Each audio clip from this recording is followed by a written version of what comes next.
Hello everyone, this is David. In this video, I'll be translating and summarizing the latest Urdu broadcast by Moeed Pirzada to make it accessible for our English-speaking audience. Let's go through the key developments and insights in Moeed Pirzada's words.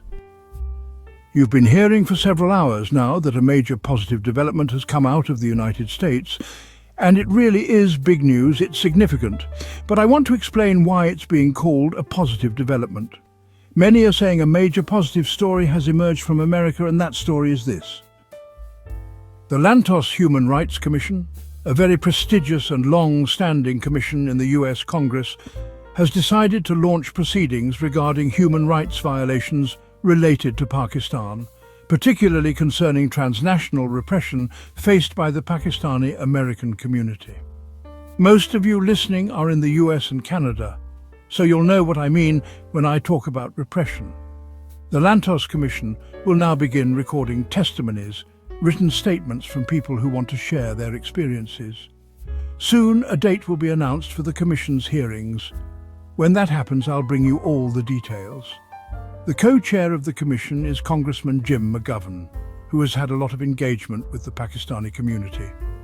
I've personally interacted with him in seminars, congressional briefings, and online meetings organized by Miss Malika Sadani. Also, over 100 Pakistani Americans have already submitted detailed testimonies to the FBI about how, due to their political stances or simple acts like participating in protests, tweeting, or posting on WhatsApp, their families back in Pakistan were abducted, harassed, or even tortured in police custody. All of us who raise our voices for justice in Pakistan have faced this process, painful, frightening, and a clear violation of human rights. These incidents are now documented in FBI records, and the Lantos Commission may even call the FBI to present findings, possibly in closed session. Pakistani Americans will also be allowed to submit their written testimonies to the Commission. To explain transnational repression, let me give a few examples. If someone raises their voice in the US via YouTube, Twitter, Facebook, TikTok, etc., and then their family members, friends, business associates in Pakistan are targeted, picked up, harassed, or have bank accounts frozen, this is called transnational repression. This is a new area of law developing in North America, Canada, and the US, and Pakistan is becoming one of the first case studies in this process. As it progresses in the US, you'll see it spreading to the UK, Australia, New Zealand, and the European Union. Eventually, even countries in the Middle East will begin to take it seriously. An example investigative journalist Ahmed Noorani, known for his hard-hitting stories, was nearly killed in an attack in Islamabad before Imran Khan's government came to power. Later, Noorani moved to the United States, studied at Columbia University, and just weeks ago, Fact Focus published his exposé on nepotism involving General Asim Munir's family. In response, Noorani's family in Pakistan was violently attacked and abducted, despite widespread presence of law enforcement vehicles. Authorities later claimed it was a robbery, but that version doesn't align with eyewitness accounts. All of this has been reported to numerous American Congress members and senators. Ahmed Noorani's testimony before the Lantos Commission will be a key example of transnational repression. Another example is my own experience. Fakhar Durrani, an investigative reporter from the News International, tried to harass and intimidate me into silence by fabricating a story about money laundering. He even claimed on video that I laundered 320 million rupees to buy a house in the United States. However, in his own story, Durrani admitted that my wife and I legally purchased a flat in London in 2006, sold it in 2023, and transferred funds to the United States via proper banking channels. Yet, no apology was issued. In fact, Durrani has claimed in videos to have access to my complete banking transactions in the United States. This is a serious privacy violation, only possible if an intelligence agency or hackers were involved, an illegal act not authorized by any court. The real issue is not money, it's about targeting a journalist, an analyst who critiques the Sharif Zardari regime in Pakistan. The goal is to silence dissent. This is another classic example of transnational repression.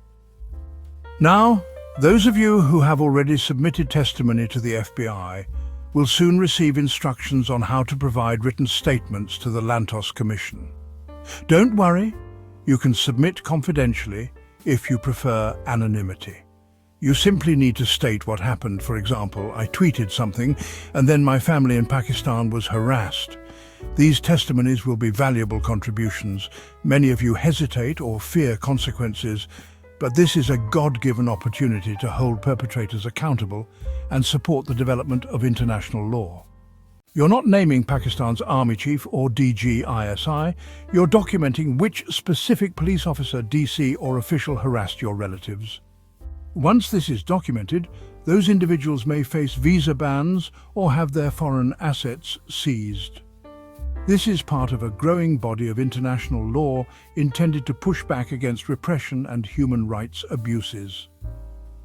As things progress, I'll keep updating you. Now let's move to a second major development.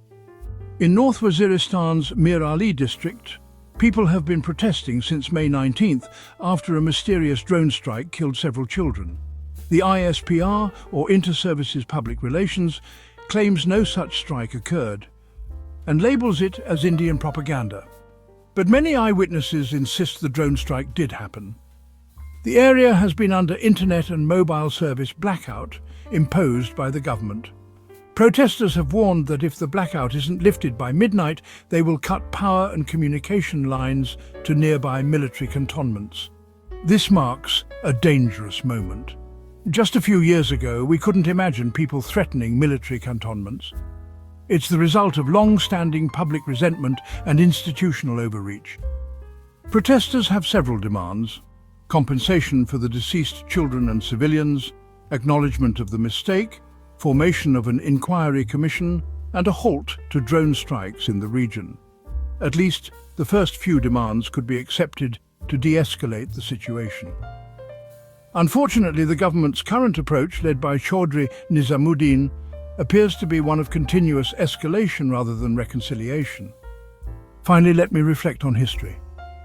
The Mughal Empire's strongest ruler, Akbar, consolidated power through inclusion and strategic political arrangements. In contrast, Aurangzeb, though powerful, had a reactive mindset, and his reign began the decline of the empire. This reactive mindset, seen in Pakistan's current leadership, is taking the nation down a dangerous path. Instead of capitalizing on the goodwill gained during recent conflicts with India, General Asim Munir's team has chosen to further crush dissent. This could be a lost opportunity for peace and political stability. That wraps up our translation of Moeed Pirzada's video. I hope this English version helped you understand his message better. Please like, share and subscribe to Public Lens to help our community grow. Don't forget to leave a comment below and let me know what you thought of this effort.